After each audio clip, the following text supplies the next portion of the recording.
Welcome to the starter deck mirror tournament deception style round of 128,000 people. That's what it feels like. 128,000. It's just 128, but it feels like 128,000 at times. Anyways, a little thought here. We have to play the deception starter deck. We have to pick the Orpheo's Distraction God Power. So all we can do is run good. And that's what we're going to try to do today.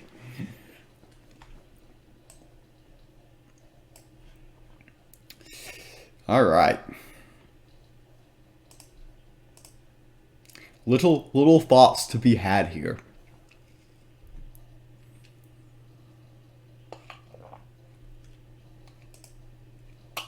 Stack the Deck is arguably one of the worst cards in the deck. The Dagger's not great either, but better than Stack the Deck. Dagger at least trades 1-for-1. The only difference is we lose, the damage there. Pretty bad opening hand.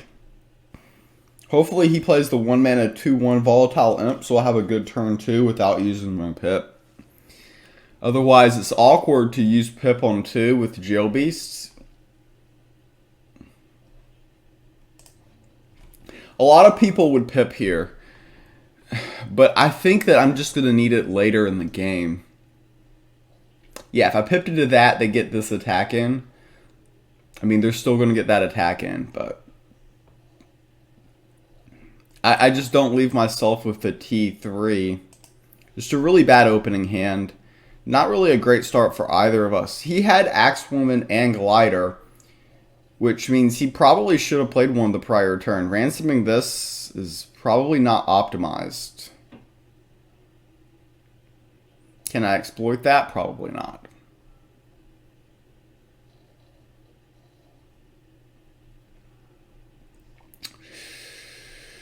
I can play Poison Peddler.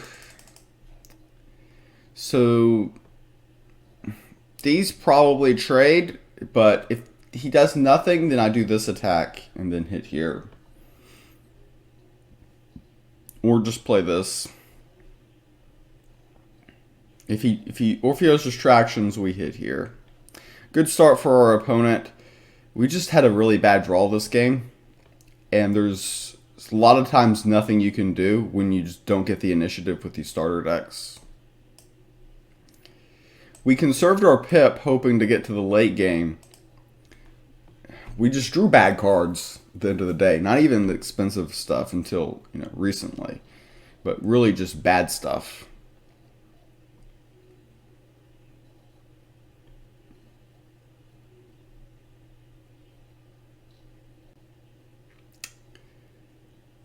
Okay. Yeah, their order of operations there was terrible. They could have gone face first and then played this and used the GP to kill this. So they're making play mistakes to try to keep us into this game. Are they going to keep us into this game? I think it's unlikely. I think we lose this. But, I mean, the longer we stay in this, we've seen some amazing comebacks in game 1s of my first 2 series. So that's what gives us hope here. So the advantage from their early start, besides the fact that they're up 17 health, is they got the Sanctum pick, but they used the favor in the Sanctum last turn. So maybe some of that value is gone. Would like a 1-drop to couple with Flamecaller. Okay, I mean, we're not going to get what we want, but we can still ask. So play this. We can use the Pip next turn for Juggernaut. That is a line.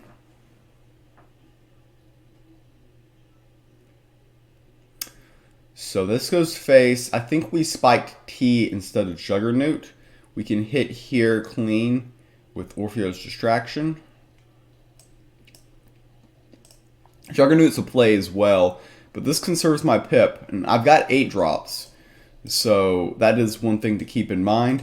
This is a 5/1, so they should use their God Power to kill it, but that might mess up their mana curve, because, I mean, at 6, do you really want to use 2 mana to do this?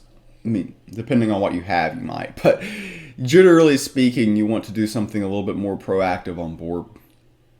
I mean, like, for instance, play a 6-drop or something. Okay, so 3/3 is going to be a great target for Juggernaut. Juggernaut eats that easily here. Now we've got the next pick in the Sanctum. Well, I don't know. Nothing here is great. Obviously, drawing cards with Rune of Sight is a thing, but you got to keep in mind when you play a card like Rune of Sight, the deck that you're playing. So we're going to be drawing cards from our deck. when you put it like that, it makes it a lot less appetizing. When you remember the deck that you're playing, it's like we're playing Starter Deception, so we're going to draw cards from the Starter Deception deck. It makes it a lot less appetizing. So next turn, we've got to keep in mind what is in our opponent's deck. And what's in our opponent's deck is they're playing the same deck that we're playing. So there's lines where you pip APEP here, but then they Wiznapper you. But then we Wiznapper, well, we can ransom their Wiznapper. That's one line. We could Secrets Broker here. I think we APEP. They probably Wiznapper, and we ransom their Wiznapper and play Bedeviled Shadow. We're going to get down to 6, though. No, wait, they can't. Oh, exactly. We saved our pip, so they can't do that. But they can kill it with Poison Dagger. Wait, they hide this. They don't.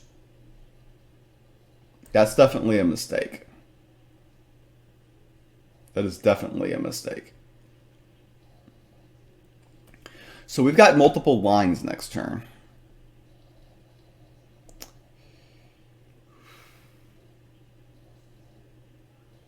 Wiznapper is 1. I can play Wiznapper. These get bounced.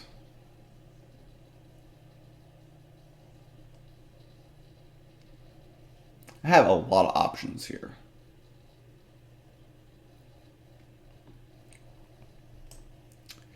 So I think this is smart. So I'll be honest with you. The reason why I'm doing this line is because I think that he might kill this, give my stuff deadly, and this, if it gets deadly, it's just like a machine gun. It's insane. So he should have attacked first before playing this. Again, he's made multiple play mistakes in a row. So he buys the Fellow Tracker. Again, the worst card in the Sanctum. I mean, really, we should have been blown out in this game. But we are still in this. We still have a chance. Ransom's going to kill this. And we'll get a card for board presence here. Do we want to buy this or think about this? No, we're going to keep the Sanctum because you don't have to worry about blessed stuff in this format. It's not a problem. So we have this for board presence. We have this for an 8-drop. If they play a Wiznapper or a APEP, we play Ransom. We can either buy this or just use our GP. So I think, I think what we're going to do is we're going to buy this now. We can buy this. Let's just GP buy this. I want to deny them favor.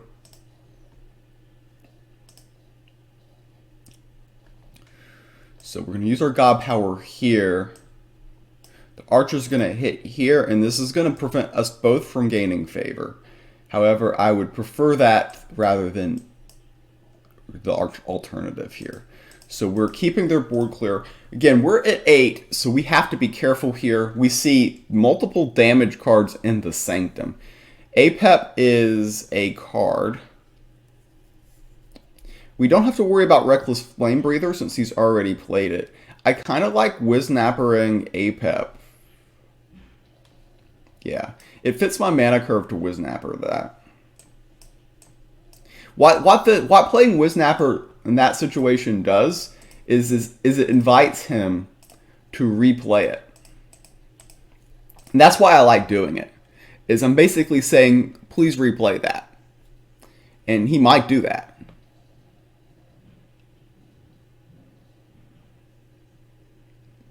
He could replay APEP, yeah, and now we can ransom it. Now we're getting a lot of value here. So now we've ransom. Again, he's already played Reckless Flame Breather, so we don't have to worry about that. I think the only way he prevents lethal next turn is by playing Wiznapper, and even then that doesn't guarantee prevent lethal here. I think we're seeing another great Game 1 comeback from FakeMews in the starter tournament. This is a weird theme to have, but we were lost in this game. Flat out lost. And we saw some questionable decisions by our opponent. Okay, I guess this game's not over yet, because that keeps them alive. Oh, it doesn't keep them alive. I'm an idiot. I was bragging on myself, and then I almost forgot lethal. No, we have lethal, chat. We have lethal. And that was game number 1. We steal it, like a Deception style player would. And we'll head on to game number 2 next. Welcome to game number 2. If you're still here, you've made it a long time through starter deck content, and you deserve a medal. So shout out yourself in the comment section about how you deserve a medal for making it this far. Anyways, we're in game number 2. Again, game number 1 was a game I thought that we definitely could and probably should have lost. However, some questionable decisions made by our opponent gave us chances in that game, particularly using just their god power when they shouldn't. They were hiding my minions before they could kill them. Like, just killing my stuff would have won them the game, I think.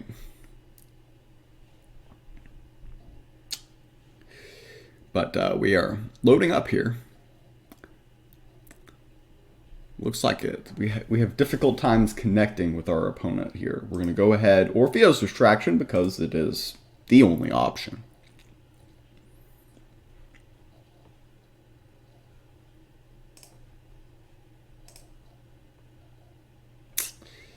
Yeah. Not a good mulligan. So, I mean, we can play one of these on 2, and then another on 3, and this on 4. Since we are going second, we can actually just ping this on 1. They used their mana pip on turn 1 and played a 1-drop, which, that's an inaccuracy. So I'm probably pipping one of these on 2. Then on 3 playing the other. Yeah, I think that was a big misclick on their part to play this first. To use their mana pip there. So if he kills this, I get an Impling. Just a minor thing. Also, he had nothing on board, so the hidden is more valuable this turn. I think he's just going to go face, though. Which, I mean, there's nothing wrong with that here. Especially since I get an Impling. Now, if they have nothing to do with their mana, they should hit here and then kill my minion. So yeah, this is definitely going to hit here. I mean, I feel like if I just play board control, I should be good this game. Yeah, again, if you're going to use your god power there, you really should trade here. And then just kill the Impling. Because I'm going to get a 1-1 with Afterlife. I mean, I have to trade this guy off now. I've got no other choice. So that we're actually going to get value out of this. Because this puts this out of range of their god power. So very good here. We got a very good start to this game. We have the early board. And now we just need to convert this good situation.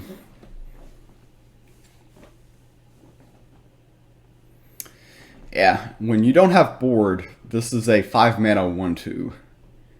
It's a bad card to begin with, but now our Secret Broker is going to draw us a card because we have the early initiative, and we're going to show our opponent here how to capitalize on said early initiative. We've got another one of these. We've got this. We've got this. We shouldn't have issues converting this. Yep. So all of these go face.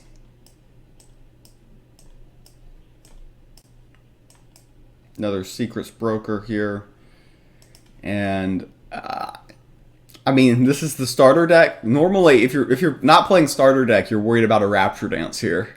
You don't play that Secrets Broker if you're not playing starter decks.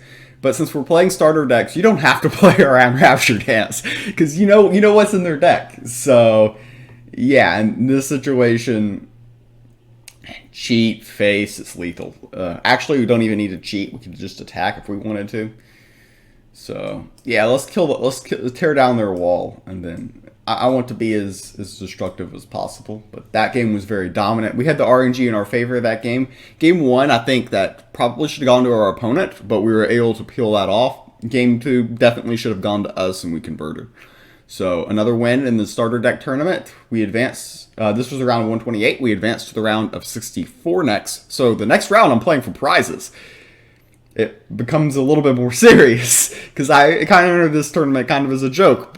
512 people, top 32 get paid, and it's basically started at coin flips. You're not expecting to win anything. Now we got a chance. Got one more round to win before we hit the prize land, and then who knows. So thank you for watching, and see you next time.